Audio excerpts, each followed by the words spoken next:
2016 में निखिल डोडा ने अपने दो चचेरे भाई सौरभ भुट्टा और सौरभ मुंजल को घर में बनाकर एक ड्रिंक पिलाई। इस ड्रिंक को निखिल ने जीरा नाम से पेश किया। निखिल के दोनों भाइयों को ये ड्रिंक बहुत पसंद आई और फिर तीनों के दिमाग में करोड़ों का आइडिया आया। उन्होंने इस ड्रिंक को पैक्ड बोतल में बनाकर बेवरेज मार्केट में उतारने का सोचा, वो भी उस मार्केट में जहां पेप्सी और कोका कोला सालों से राज करते आए हैं। आइडिया अच्छा था पर आसान बिल्कुल भी नहीं। तीनों भाइयों ने कितने पापड़ बेले उस ड्रिंक को बनाने में, जिसे आज बच्चा बच्चा जानता है, जानेंगे आज के वीडियो में। निखिल डोडा, सौरभ मुंजल और सौरभ भूटना, तीन दोस्त ने खुद का स्टार्टअप करने की सोच रहे होते हैं कि आखिर क्या करा जाए। तभी इन लोगों ने इंडियन कोल्ड ड्रिंक मार्केट में गैप देखा। इंडिया में पेप्सी और कोक, जो कि अमेरिका की कंपनियां हैं, वो सालों से कोल्ड ड्रिंक मार्केट में राज करती आई हैं। इंडिया में पूरे नेशनल लेवल पे ऐसी कोई एस्टैब्लिश्ड कंपनी नहीं है जो इंडियन ट्रेडिशनल ड्रिंक बेच रही हो। जबकि दूसरी कंट्रीज की बात करें, जैसे जापान और यूरोप की, वहाँ पे पेप्सी और कोका कोला तो है, पर वहाँ पे ज़्यादातर सेल उनकी ट्रेडिशनल ड्रिंक्स की होती है। तो यहीं से तीनों दोस्तों ने डिसाइड कर लिया कि अगर कुछ करना है तो बेवरेज सेक्टर में ही करना है, जिसे ग्रेवयार्ड ऑफ ब्रांड्स कहा जाता है, क्योंकि कई बड़ी बड़ी कंपनीज के काफ़ी प्रोडक्ट इस सेक्टर में फेल हो चुके हैं।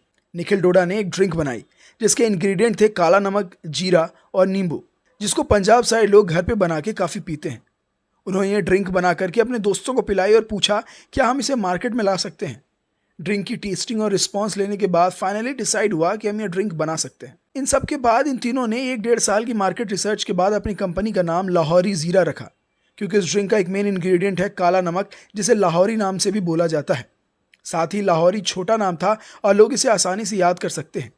साथ ही आपको पता है कि लाहौर पहले इंडिया का पार्ट था, जो पार्टीशन के बाद पाकिस्तान में चला गया। ड्रिंक का नाम लाहौरी रखने से भी फायदा हुआ कि लोगों को लगता है कि ये ड्रिंक लाहौर से बिलोंग करती है और उन्हें इसे एक बार ट्राई करनी ही चाहिए।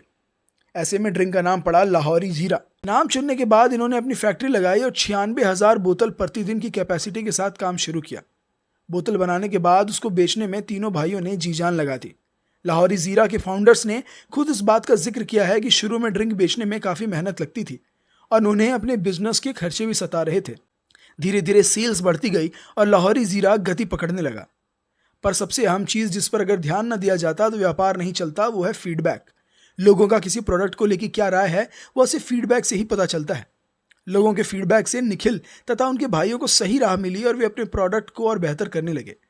2017 और 2024 में उनके ड्रिंक लाहौरी जीरा में ज़मीन आसमान का फ़र्क है। यही नहीं, उन्होंने अपने और अलग अलग फ्लेवर्स भी लॉन्च किए हैं।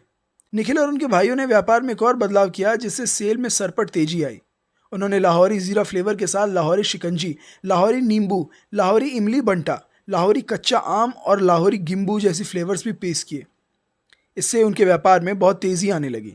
लोगों के अच्छे फीडबैक से ये फ्लेवर्स मार्केट में आए। मौजूदा हाल में कंपनी तेज़ी से प्रगति कर रही है। उत्तरी भारत लाहौरी जीरा का गढ़ माना जाता है। जहां एक वक्त पे कंपनी 96,000 बोतल प्रतिदिन बना रही थी, वहीं आज 50 लाख बोतल प्रतिदिन बनाती है। यह आंकड़ा ही अपने आप कंपनी की तरक्की को दर्शा रहा है। भारत के अन्य हिस्से में भी अब लाहौरी जीरा को लोग जानने लगे हैं। पिछले साल में इतनी तेज गति की तरक्की से ये बात साफ है कि फाउंडर्स ने इस ड्रिंक को नेशनल लेवल ले जाने में कितनी मेहनत की है।